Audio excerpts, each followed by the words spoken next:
Hi everyone, I'm Professor Tech, and this week we're talking about my time with the ROG Ally. I've spent the better part of the last 2 months with this device, and while there are definitely some things about it that I absolutely love, there are some things that unfortunately just couldn't save the relationship. So buckle up, get locked in, and grab a snack, because we're doing a dive into my love-hate relationship with the Asus ROG Ally.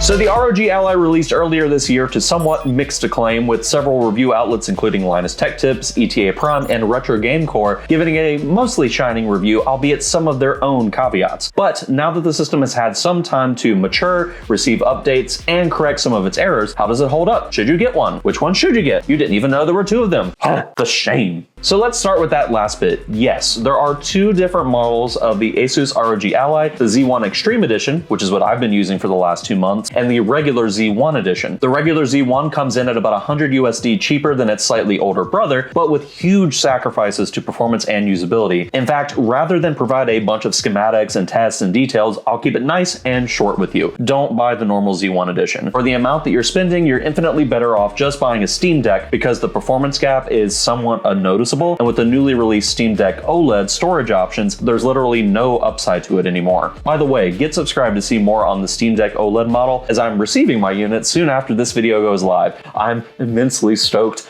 for that bad boy to get here in my hands. So for the rest of this video, I'll be referring to the Z1 Extreme Edition of the Ally as the Ally. Glad we got that out of the way. Has the ROG Ally actually been improving over the time the same way that the Steam Deck did during its initial inception months following its release? Well, not really. While there have certainly been updates that have been pushed that have corrected issues, improved system stability, and overall made the console a better experience, I wouldn't describe it as a great experience overall, i.e. Starfield. That was bananas on launch day. So in the format of all of my videos, let's dive into 5 love-hate issues I've had with the ROG Ally, whether you should get one or if it's even worth considering. Transition!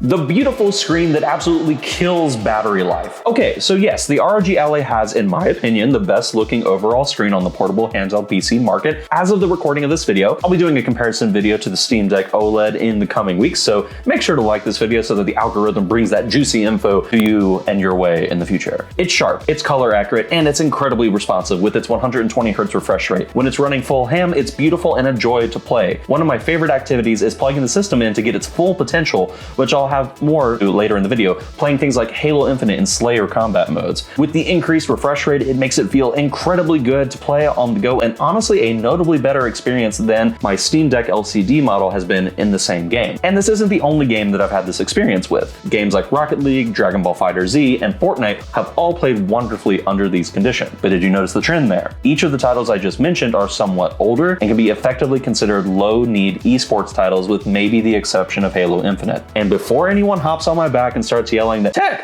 why would you expect this to be a powerful PC?" I'm not, and that's my issue. Why did Asus put a 120 1080p Hertz screen in a portable handheld PC that effectively can't push that rate for most games outside of esports and some older titles, and even those titles at that? Why didn't they instead focus on the 720p target resolution and maximize cost in other areas? Several other handhelds have shown this at that screen size 1080p. While it's nice to have for navigation and more low-demanding artistic titles like Hollow Knight or Ori Will of the Wisp, it doesn't really justify the performance drop that you experience at that resolution. Most modern games on the Ally, even when plugged in and receiving the extra wattage to the APU, can't even push close to 120 Hz. When you knock it down to 720p, there are definitely some added frames, but even then, it doesn't really eke up into that 120 Hz realm. Perhaps Asus could have saved some on the cost of the screen and aimed for 75 or even 90 Hz and put the additional money into a better APU or a better handheld mold. Speaking of the system's handheld mold,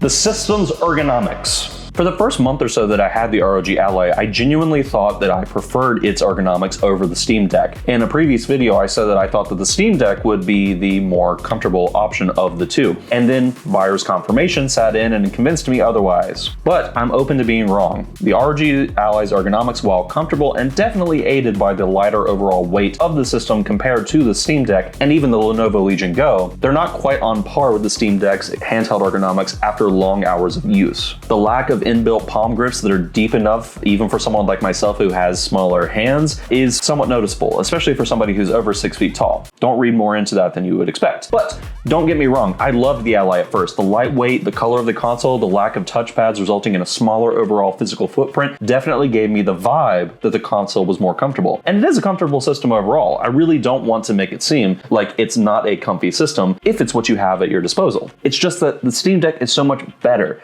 And after leaving and returning to it, I realized how comfortable it is, even more so now. And with the updated OLED model in the mail sporting slightly upgraded ergonomics for the L1 and R1 buttons, in addition to being slightly lighter overall, I unfortunately have to say that the ROG Ally isn't winning the most ergonomic award in my book, although it does leave an incredibly strong first impression. But speaking of something that doesn't leave an incredibly strong first impression,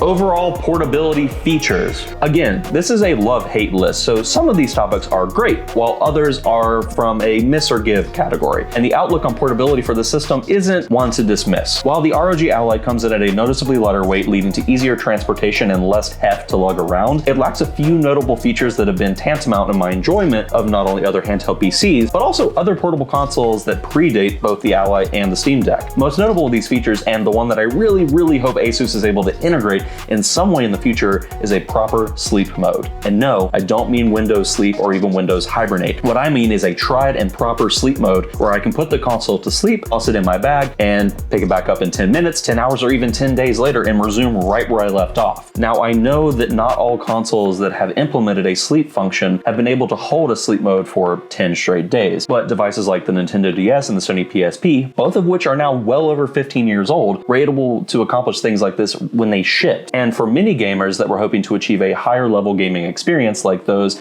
consoles promised at the time and today, a properly functioning sleep mode was tantamount to that success. Imagine getting 40 minutes into a session of Metal Gear Solid Peace Walker during an extreme boss fight and then, oh, time for dinner. It would have been either leaving the console on the pause screen or powering off. Now, what does this have to do with the ROG Ally? A few things. Firstly, it's that leading competitors like the Steam Deck implement a rather amazing sleep mode functionality that seems to work across almost any game, even across other applications, including games running via emulation station or other emulated programs. I am aware that this is because of the way the Steam OS works as a part of its Linux distribution, so it may be the Achilles heel of any and all Windows handheld devices for the time being, until Microsoft fixes it from a system side or an innovative company comes along with a proper workaround. Until the ROG Ally can implement a proper sleep mode that doesn't bug out or have issues or cause it to easily wake at the smallest of taps, causing it to heat up in my bag while I'm going through TSA and cause me to get pulled for a security check because a large rectangular device is registering a very high temperature in my bag, so they think it's, oh, I don't know, a malicious device, the Ally will be staying at home. And that kind of kills the whole portability factor for me. So I love the system, but I hate that it lacks this feature. And speaking of lacking features,